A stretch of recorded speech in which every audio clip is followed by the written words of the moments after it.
সুতরাং ঈমান হলো মাঝখানের খুঁটি। অনেকে বলে নামাজ না পড়লে কি হবে, আমার ঈমান আছে। ঈমানের শর্ত হলো তিনটি।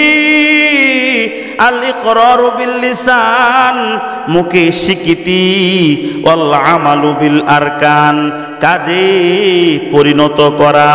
অর্থাৎ মুখ দিয়া স্বীকার করা লাগবে, অন্তর দিয়া বিশ্বাস স্থাপন করা লাগবে।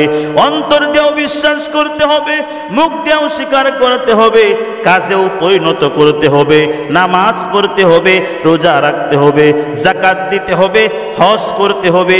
এগুলোর সমষ্টির নাম হলো ঈমান।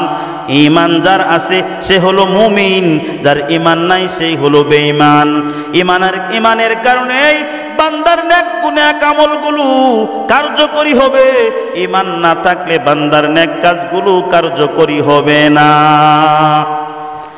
যদি হইতো তাহলে হিন্দু খ্রিস্টান ইহুদ যারা আছে, বিধর্মী যারা আছে, তারা মানুষের অনেক উপকার করে, অনেক ফায়দা, অনেক কিছু দান খয়রাত করে।